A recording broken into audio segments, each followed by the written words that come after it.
Good morning, everyone. Welcome.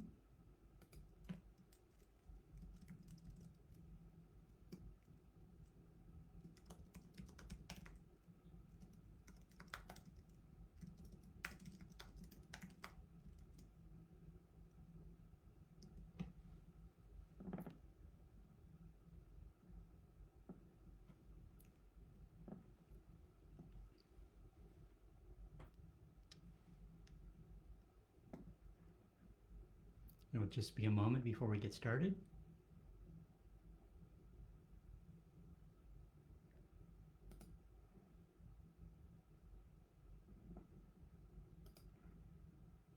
If you have any questions, just go ahead and put them into the comment box, and I'll hopefully get to them today. I have a good number of questions today.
Okay, let's go ahead and get started. Good morning. I'm Sunnyvale Mayor Larry Klein. Thanks for joining me again this week. This is our 44th installment of the weekly virtual office hour address, and people, continue to say that they really appreciate these weekly live stream addresses from their mayor and hearing from me and what's happening in our community. So this live stream event is really good because it allows me to give you updates on what's happening around our city, our county, our state, country, answer some of your questions, and of course, just provide some general words of encouragement. Thanks for allowing me to continue to represent you and work for Sunnyvale during ever changing times. I hope everyone's doing well, staying healthy. Please remember to take care of yourself, uh, both physically and mentally, of course. These are difficult times for so many, and there's just a general fatigue of staying at home.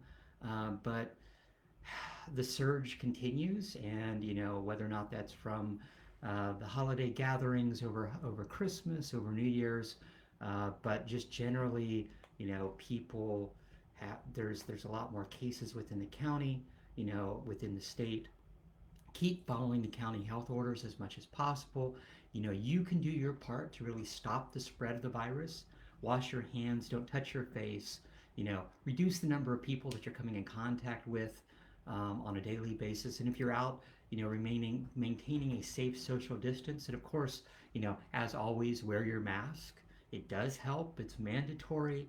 It does make a big difference. It's reduced, I think, the number of people that have gotten the flu this season, colds this season, but the number of COVID cases continue to go up. Um, we continue to see that surge in cases.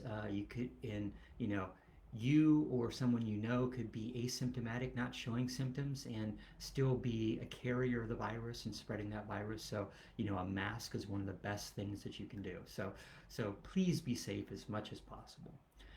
We've now reached 305 days, so we've passed the 300-day point since the March 16th county health order started the shelter in place in a real attempt to slow the spread of COVID-19. And since that declaration, a lot has happened. A lot happens almost every day.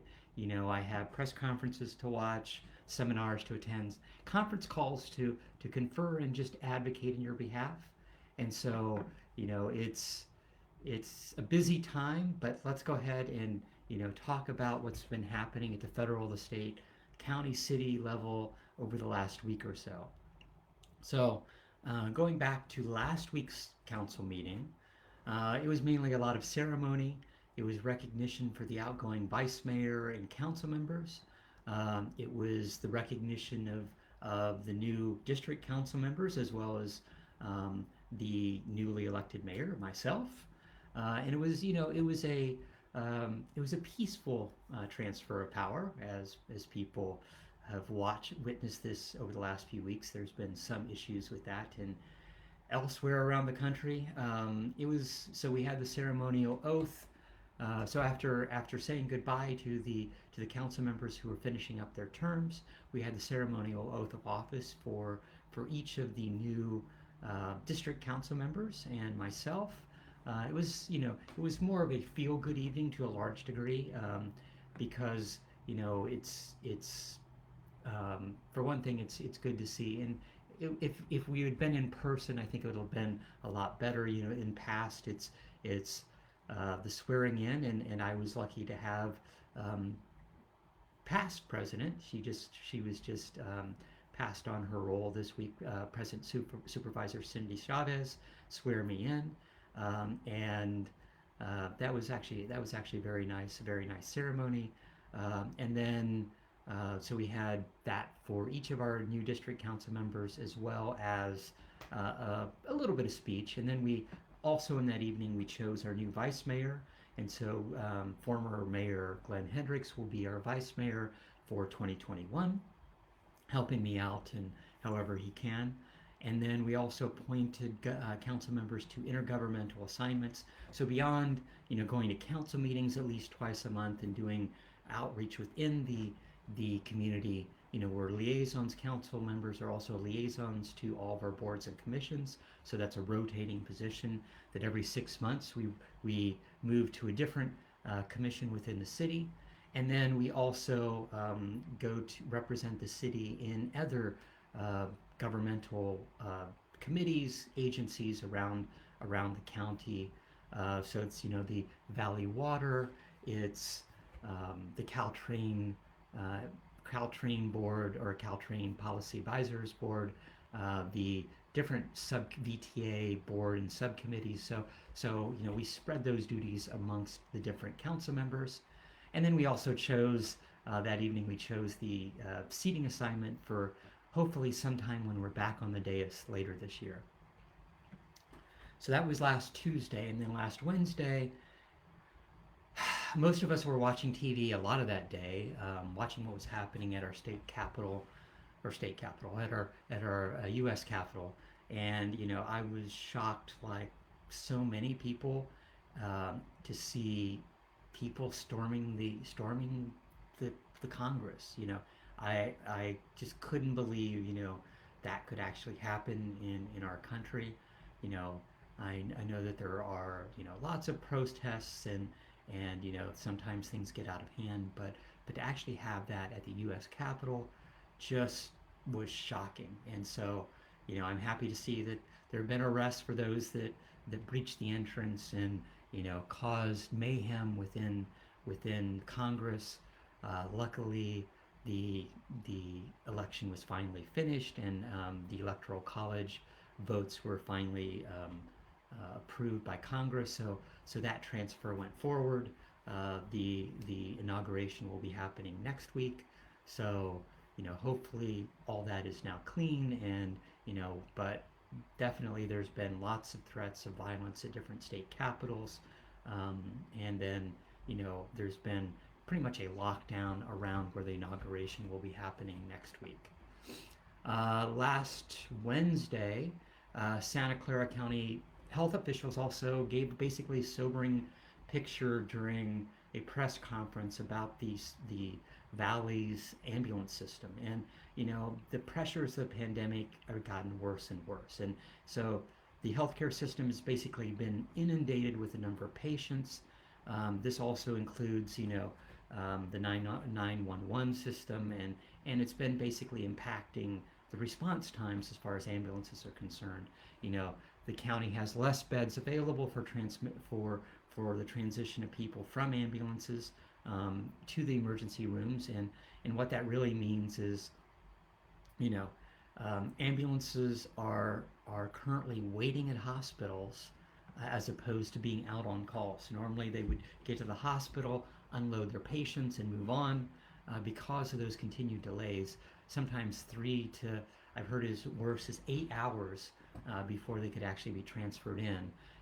It's really difficult, and January looks like it's only going to conceivably get worse.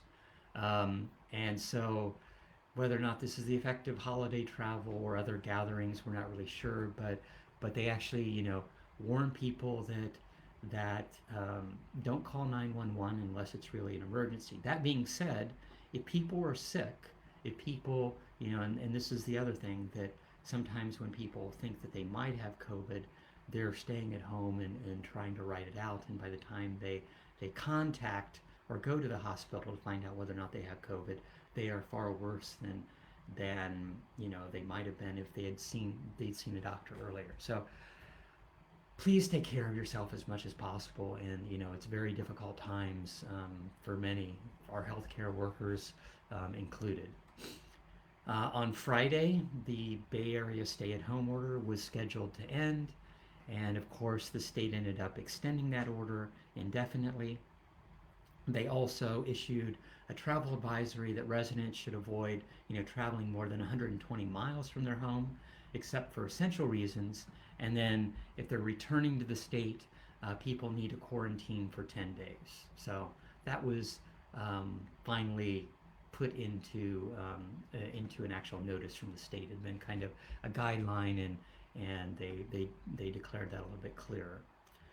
And then on Friday, so a week ago, Governor Newsom revealed his proposed state budget, and it had, a lot focused on COVID relief related to COVID. There was $4.5 billion, basically a Golden State stimulus to help small businesses. And that included a variety of grants and incentives that hopefully would take effect sooner. And so in order to deal with that, the governor is hoping that the state legislature takes some of these issues up. And then it would also have $600 for low-income California residents, those making less than $30,000 a year. And then he also Governor Newsom proposed extending the state's eviction moratorium, which is set to expire January 30th. So all those things will be, brought up either through the governor's office or through the state legislatures. And so Newsom's goal would be, of course, to have those checks go out in February or March, to really help families that have lost jobs, that have very little money and really struggling during the pandemic. And so that requires, of course, the state legislators to take that up. In November, at least, the legislative analyst office basically estimated that we have about a $26 billion surplus in 2021 because of tax revenues have come in higher than expected. So this was actually a good thing that we could immediately start funding, and this goes back to the Governor Newsom's plans to get schools back in session for in-person learning as much as possible. So $2 billion for that, $4.5 billion for small businesses, and then trying to fund directly those people that are most at risk right now, and there's a lot of people at risk from either rent or food scarcity. So it's difficult times, and we'll see how quickly things happen at the state level.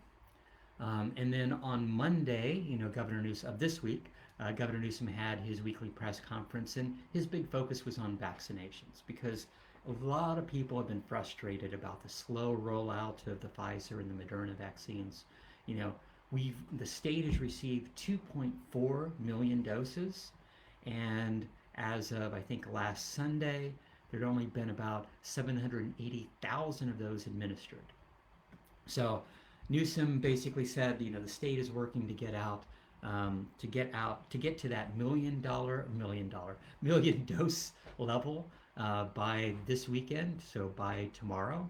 Um, and to help that goal, and speed up those vaccinations, the governor wanted to expand the list of eligible vaccinators to include, pharmacists, dentists, National Guard, uh, and then also, and of course, ultimately later in the week, they talked about, moving the eligible age to get the vaccine from 75 to 65. Now that's caused a good number of problems, and we'll get to that in a little bit. But the governor also talked about large scale vaccination sites.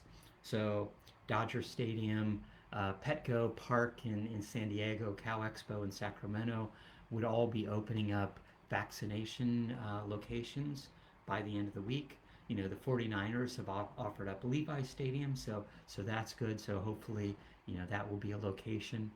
Uh, but we'll see how quickly that's gone out. That goes out, and definitely we're not making a million doses by the end of the day today. So we'll see where we go, but I think we'll be over 900,000, but I don't think we'll make it to a million.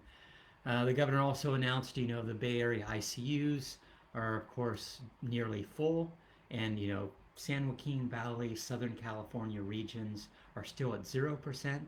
The Bay Area, as of Monday, was at 0.7%. I think it's went up a little bit. It's now, I think, slightly above 1%, but very, very difficult.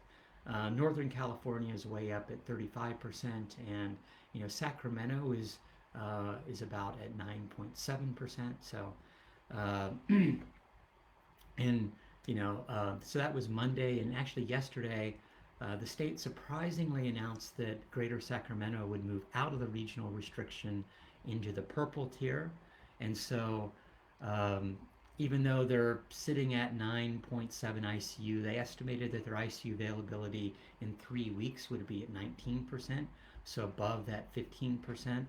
I think this is a little short-sighted by the governor.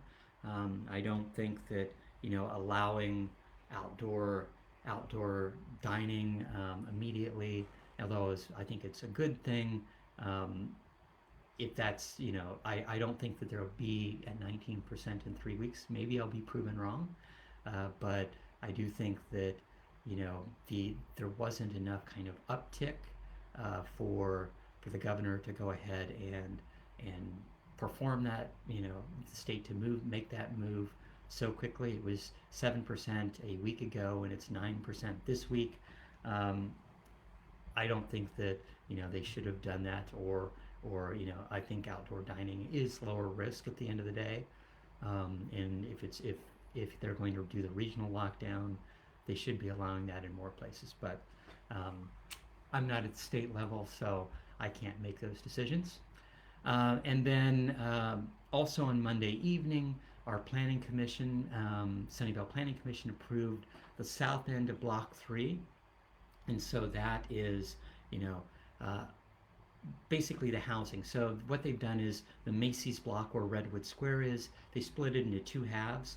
The northern half would be retail on the bottom and office above, and that I haven't seen that project yet. But the southern half would be Redwood Square, and then basically an L-shaped housing development, retail on the bottom, and then housing above. And so this was approved as a 12-story mixed-use development. And so there was a lot of focus on Redwood Square, and then and then the number of units that would be about, I think, 479 units, about 30,000 square feet of ground floor space, and that would be retail and restaurants, and that of the 479 units, there would be studios. The majority of them would be, one bedrooms, junior one bedrooms and studios, and then some two bedrooms and just a few three bedrooms.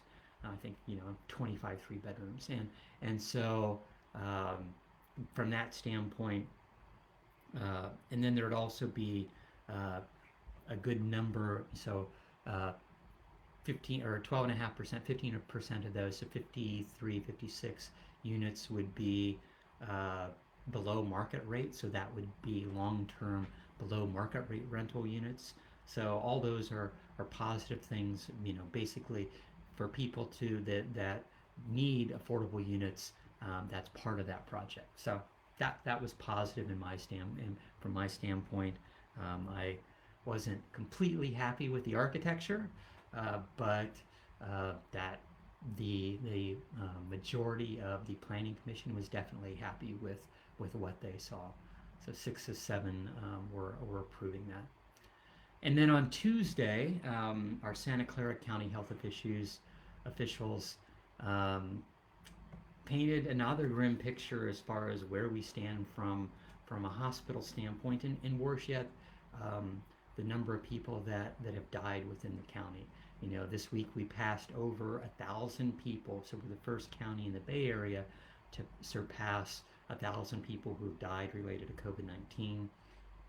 And county health officials talked that 3 hospitals were at capacity, 4 hospitals were near capacity, and just a general increase in the number of deaths and the deceased throughput of handling those bodies at funeral homes has basically, the funeral homes haven't been able to handle that because of just the number of people that have died, as well as a certain number of outbreaks of COVID-19 in those funeral homes. So there's actually 3 65-foot refrigerated trailers have been put in place to help morgue capacity. If it gets to that bad, they haven't been activated yet, but they're ready. And with things looking the way they are, it's not looking good from a county standpoint. So we'll see how that goes over the next few weeks. On Tuesday evening, council and we had a long meeting. We haven't had a meeting for since the holidays, a real meeting. Last week's meeting was mostly ceremonial. So we did a lot of things. For one thing, we started off the evening with a study session talking about our redistricting process. And so, we moved to districts. So last March, we approved a district map based upon population as well as ethnic diversity. And then, after about over a year of outreach and making maps, and I think that whole process was good. But of course, we just did the census last year, and we'll be getting the census results. It was supposed to be in April. Now it looks like it might be May or June. But what we need to do after we get our census results is design or refine the borders for those 6 districts. And so that was how we started off the evening. Lots of public comment, and we'll see where that process goes over the next month or two. But the county registrar is hoping to get those district maps by the end of the year. So this time that process needs to go a little bit faster than it did when we were defining the first district maps. We also approved several requests from Related California, and that's the developer that's come together for an affordable housing development on Block 15. And Block 15 is the area at Matilda, Iowa, and Charles. And it's basically half that block. That the north half of that block is where the Denny's is. The south half of that block is where it's city-owned land. And so what we did several years ago was put out proposals for a mixture of affordable housing. And during that block, there will be 90 units, and it will be a mixture of housing for seniors, for veterans, unhoused, and then, of course, a certain number with people with disabilities. And so I think, that was a good mix as far as trying to help out different communities of interest. And from my standpoint, that project has been working to get its funding. One of the things that the request was on Tuesday night was basically to allow the Department of Developmental Services to record a deed against the property for a $1 million loan to Related California. And that loan had to be approved because, from a timing standpoint, it had to be approved by council because it was going to take place before Related California actually broke ground. So that was one of the things that we approved, and I think that's good. It's really difficult if you take a look at affordable housing. A lot of the efforts are how do they build up the funding to basically provide those, to not just build the project but provide the long-term services that are really required at the majority of the affordable housing projects. And so that was one of the things that Related California has been working on. Hopefully they think that they will be breaking ground by the fall, maybe next year, but they're hoping by the fall of this year. And then council also received the year-end, the fiscal year 2019-2020 budget year-end financial report, and pretty much a comprehensive financial report for our financing of how the city, what the state of the city is as far as its finances are. And the positive point is, we were very conservative when we looked at this year's budget. And as far as the end of last year's financing, we came out better than we thought. Our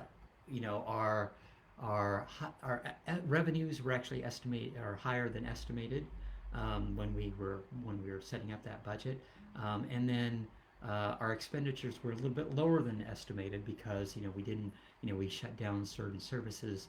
We closed certain operations down, like some of the recreational operations down during the summer because of COVID. So it was trying to figure out how to deal with pretty much a $9.4 million surplus. And that was kind of broken into three different things. One of which was, and I think that the biggest thing was a $1.5 million forgivable loan to Sunnyvale Community Services. And so what they've been doing and their plan for, the last, we'll say, 2 years is trying to move to a larger facility. And then of course COVID happened, and they're still in that plan. They're working towards the build out of that new operation. That being said, the planning and the build out, they haven't been able to do as much fundraising because of COVID. A lot of their big year-end holiday party with lots of people donating, gifts, and then having big auction. None of that happened this year because of COVID. And so this $1.5 million forgivable loan gives them that money to really move forward quickly on that build out, that final design for their new site. So if you know where Sunnyvale Community Services is now, basically very close to where Home Depot is. What their new location is just off Lawrence, just south of Sports Basement, if you know where Sports Basement is. So this was something good that the city could do with that money from last year. The other thing is we put $2.5 million as an additional contribution into our pension trust, and that's to pay down our pension liability. There's CalPERS, which funds a lot of the retirement. Didn't do so well this year. It did better than some funds around the country.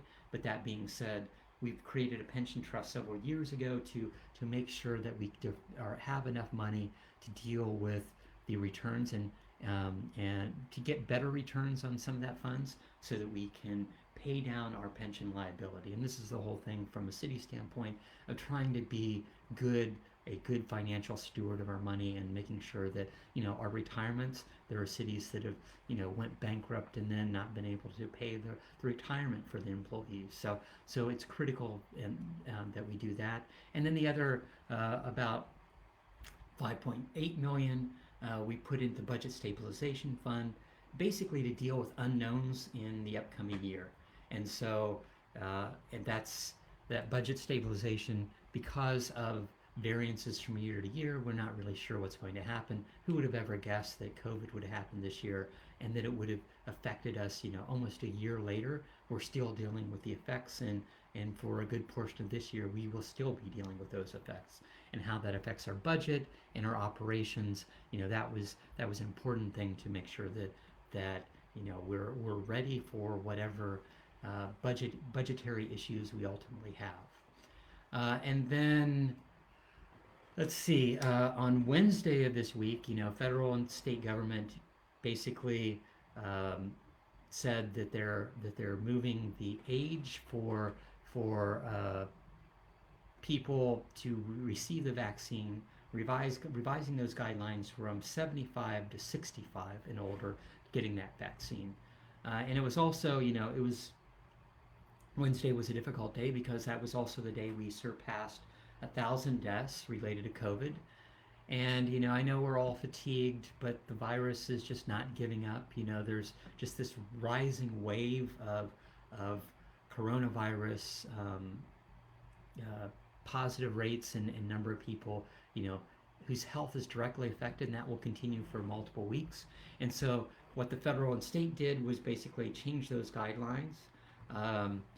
But from a county standpoint, there are not enough doses to go around. Santa Clara County just started vaccinating those over age 75, and and there's been at least 100 people that have signed up to get within the Bay Area that have signed up to get vaccinated that weren't qualified to get the shot. So I think the raising that expectation that okay, we're lowering the age. I think it was very clear previously. It's like, okay, first it was healthcare workers, it was people in senior care facilities, it was frontline workers, and then it was moving on to 70 people over 75, rapidly lowering it to 65 and creating that much more expectation. For even those counties that had already been doing 75, people are signing up and they're saying it might be 3 or 4 weeks before people, age 65 would actually be getting those vaccines. So I don't think it was good from a certain standpoint. It kind of raised expectations when I don't think that the counties, at least in the Bay Area and I think around the state, aren't really ready. And then yesterday, Biden unveiled his $1.9 trillion coronavirus economic plan. And so, that's with basically with the Senate and Congress and the House ready to move forward on new bills. I think laying out a plan for what his expectations are to try to make sure that those people that need the money will get it. So that started off with a $1,400 stimulus check. It increased unemployment benefits. There was also $440 billion for small businesses, first responders, transit agencies, and then another $400 billion for the national vaccination program and plans for opening schools. So his goal was to have 100 million shots by the end of 100 days. We'll see how that works. A lot of it's logistics and how things go, but from that standpoint, it's a big undertaking, whatever happens, and so we'll see how quickly Congress moves forward for approving that funding, and then of course how quickly those additional funds roll out to our residents and people around the state, around the country. So let's go ahead and get on to the health dashboard. From a national standpoint, we've now surpassed 23 million cases, and that's 2 million cases just in the last week. So that from a nationwide standpoint, that has rapidly increased. There's been, I think we've passed 300,000 or almost 400,000 deaths, 390,000 deaths from a nationwide standpoint. California we've had about 2.8 million cases, and we've surpassed 31,000 people who've died related to COVID-19. And so, from a county standpoint, things are still looking bad. We're now at 88,379 confirmed cases around the county. That's up almost 12,000 just in the last week. So, that's and we've been rapidly increasing. The last week's going backwards. It's 9,000, 7,500, 8,000. So we now had the most increase in a week than we've seen, and we have 660 people that are hospitalized due to COVID right now. That's down a little bit from last week. We had 800, and as sorry as it is to say, a lot of that has to do with deaths. Some people have recovered, but there's been a good number of people that have died just in the past week, and so it's difficult. We're up we're up to over 1,028 deaths this week. So passing that number, passing that 1,000 number of people who've died is difficult. It's affecting a lot more and more people, either people that who that are hospitalized, have been affected by COVID, or who've died because of COVID. And then from the city by city number, San Jose continues to be the hot spot as far as the number of COVID cases. They're now past 58,000 cases. That's up 7,300 from last week. That's increasing from 6,500, 5,000, 4,000, just over the last month. And then Sunnyvale, we stayed about the same. We're at 3,900 cases, up about 500 cases from last week. So we're still continuing to increase, but that's been 400, 500 for the last few weeks. And as far as me, I continue to do a lot of advocating. At the county level, there's lots of discussions with our county supervisors, our different county health department, and other divisions and departments within the county as far as testing. The mobile county pop-up van was in Murphy Park last Monday, or this past Monday.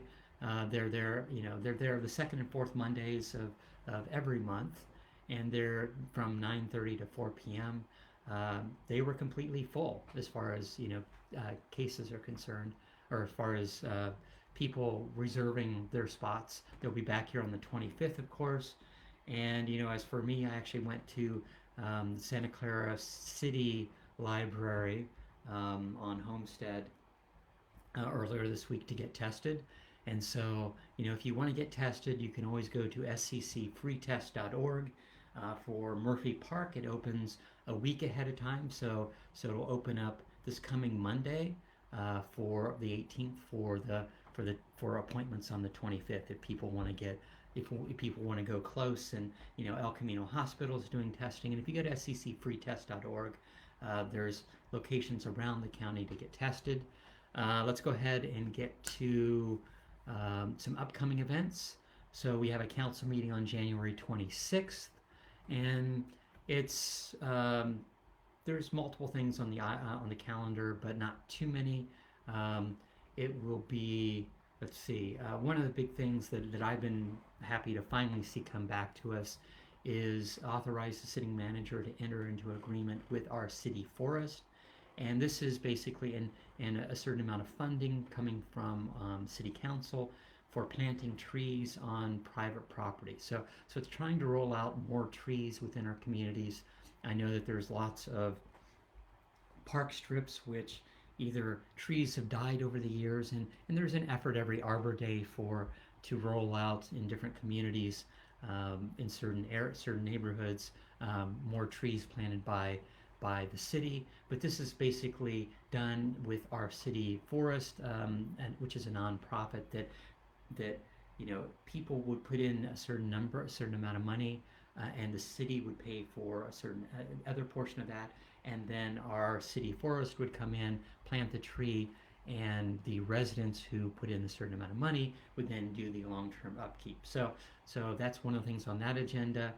And then, so that's Tuesday, January 26th. And then on Thursday, January 28th, is our all-day strategic session, which is one of several all-day meetings that council has every year to talk about, a lot of the big issues, what our priorities are for the year, talk about, get some feedback from city departments on their operations, how they're meeting our existing priorities, and kind of looking at what the upcoming year is going to look like. So we have our in January or sometime in February, we have our strategic session. So at the end of January this year is our strategic session. At the end of February, it will be our budget and and our kind of budget proposals, and more importantly, our study issue item. So that comes up at the end of February.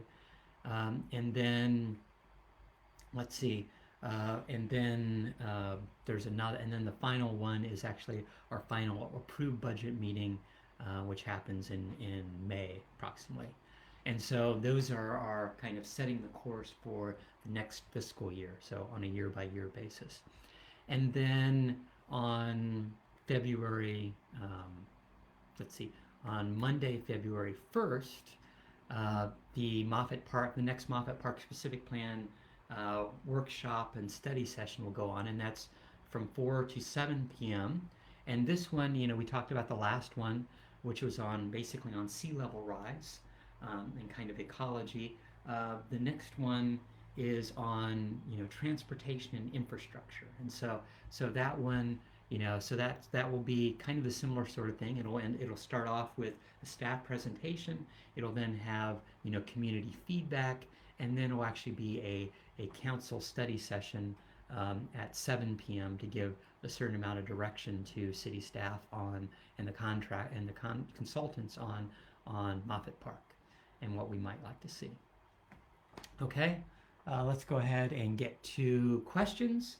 I had several this week.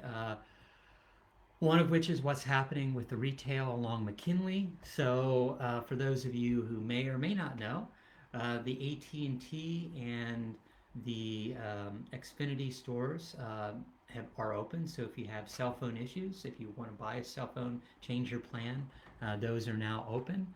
They're still finishing, so CityLine is finishing the external changes for Urban Plates and Pacific Catch, and so hopefully those will move forward quickly. The Ulta Beauty, so Ulta Beauty is the salon that's under the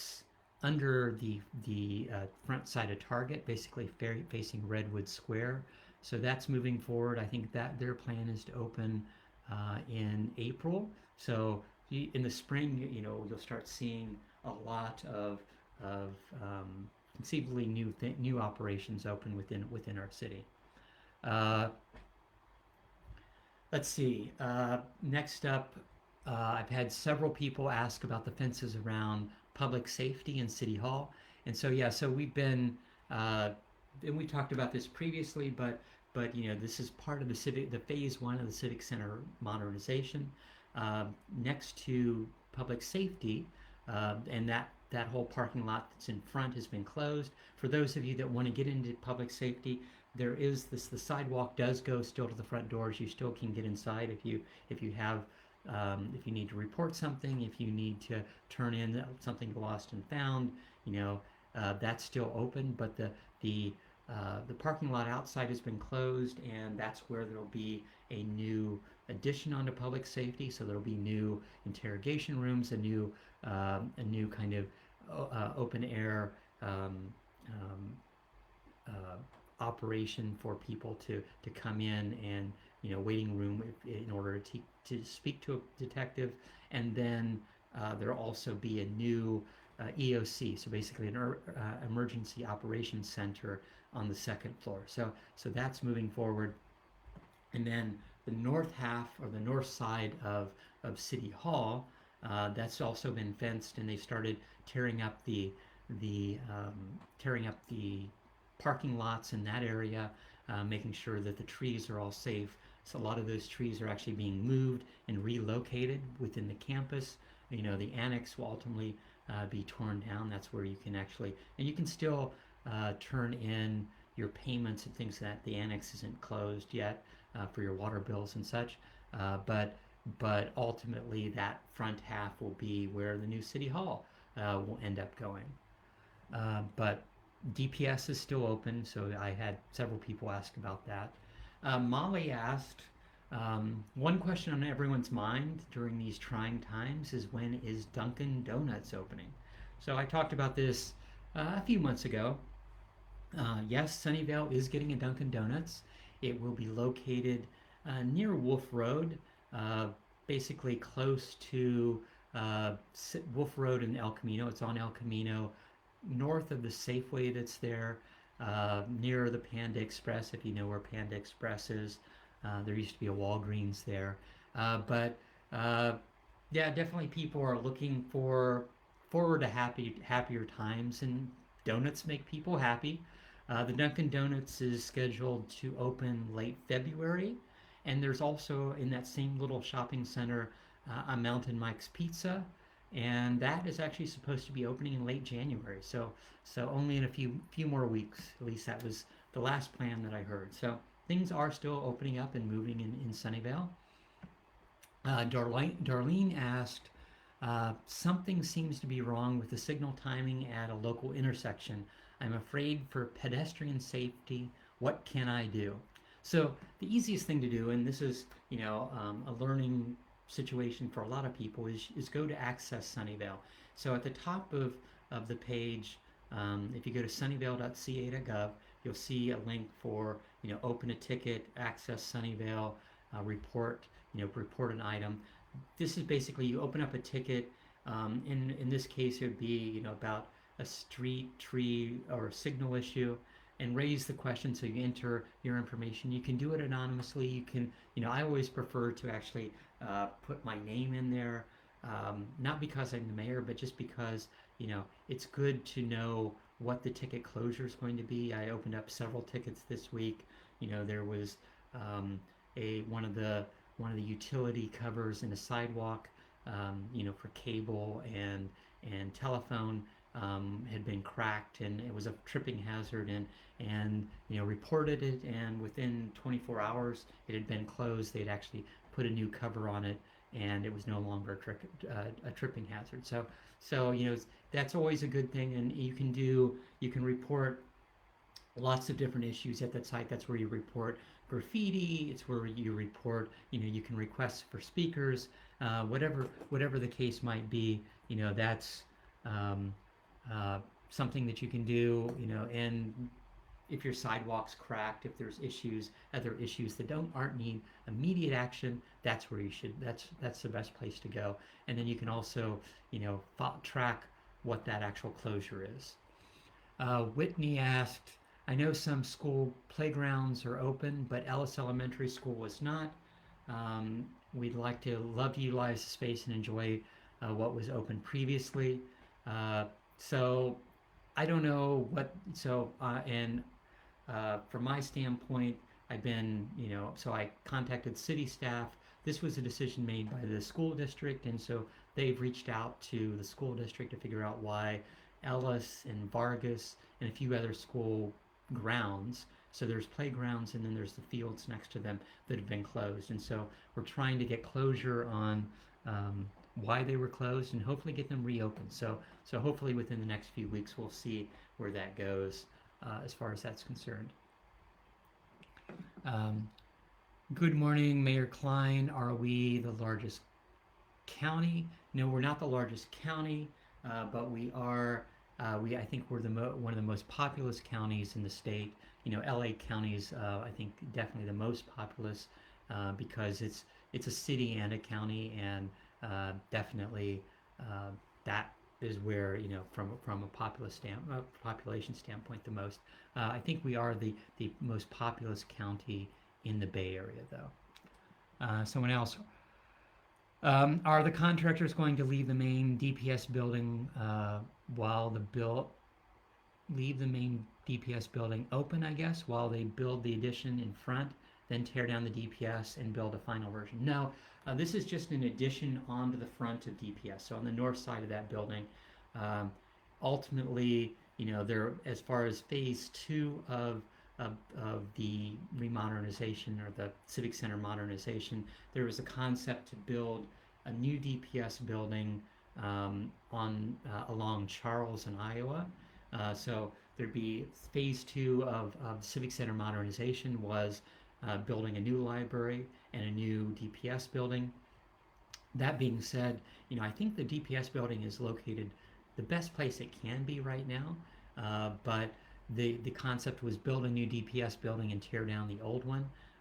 Phase one, however, created this addition onto the existing DPS, and it also did some renovations in some of the areas that needed immediate work, and that actually provides them a longer time in the current building before they would consider going to a new DPS building. And so we'll see how that goes.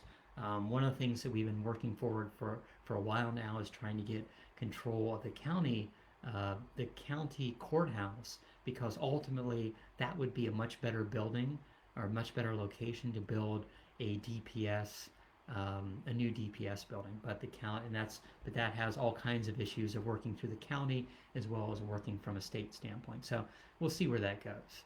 And then let's see, what else do we have? And then what's going on with the homeless encampment at Fair Oaks Park. And so, we had a lot of people speak about that at the council meeting on Tuesday. And this has been the city's been working on this for the last few months. They've been working with Sunnyvale Community Services to provide services to the unhoused at Fair Oaks Park, working with Downtown Streets. And a lot of these issues are trying to get them, permanent locations, permanent housing through the county, or at least the transitionary shelter like we have here in Sunnyvale, being able to move them into locations at the shelter.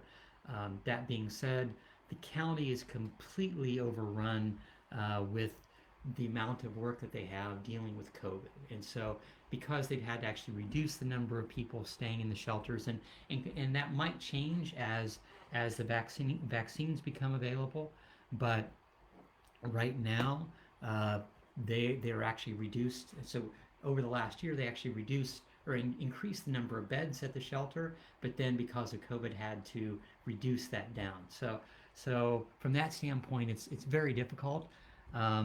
But from a city standpoint, we were looking at working with the county, moving the unhoused at Fair Oaks Park into hotels or transitionary shelters.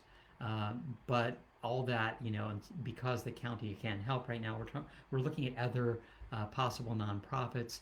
But Sunnyvale Community Services have been helping out the people there for a while. We started renovations on Fair Oaks Park earlier this fall, and that continues in the background.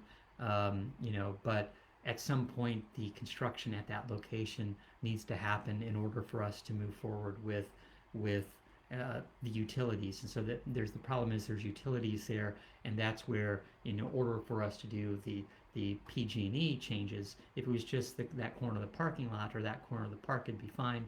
But in order for the PG&E timing to go forward, and PG&E to do their work, there can't be anyone in that area. So all that being said, we're trying, the city staff continues to work with several nonprofits trying to find permanent housing for the people at Fair Oaks Park. Let's see, what other questions do we have? One of the issues that I have, one of the areas that I have is running along Evelyn. So this is from Naved, and going across the Caltrain station, the number of crows and bird poo is pretty bad. And when I brought this up with staff several months ago, and what normally happens in November, December, the trees lose their leaves, and the crows move on. But we saw, during the fall, they were really bad at Murphy Park. They were really bad at Plaza del Sol. The city was actually spray washing Plaza del Sol and Murphy Avenue uh, because the crows were just basically flocking there late afternoon, evening, flying off during the day, and then coming back. Uh, they haven't gone, however, and so I've actually brought up with the city manager earlier this week whether or not we will bring back hawks. Several years ago, when we had crow problems, we actually had a hawk, so basically a falconry person that we brought in to deal with a humane way to keep the crows away. That once they know or once they realize that there's hawks in the area, they will move on. And so that's what we're trying to do. So city staff is currently evaluating whether or not we hold out for a little bit longer. But with the warm days and them not leaving, definitely that's something that we'll continue to having to wash the streets, wash the sidewalks, wash the park, to basically reduce the number of bird feces that are around the area. So that's something that the cities have continues to evaluate as far as that's concerned. It's 10 o'clock. Let's go ahead and wrap up. Thanks again for joining me this week. As always, I'm proud of Sunnyvale's response to the pandemic. I know life continues to be difficult for a lot of us. New issues come up every week, but your actions, your response really does make a difference. When you're out, wear your mask, help your neighbors, get your flu shot, get your vaccine shot when you can. Um, Continue to try to build community and help others during these difficult times. I'm really proud to see Sunnyvale residents pulling together to help strangers, to help their neighbors. If you're out on a walk, wave, say hello, of course, from a safe social distance. People really miss that interaction. But Sunnyvale will emerge from this as a stronger community. We're in this together, and we will get through this together. Thanks for listening. And of course, until next week, stay safe, stay warm, and of course, wear your mask. It's really important. Take care. Goodbye.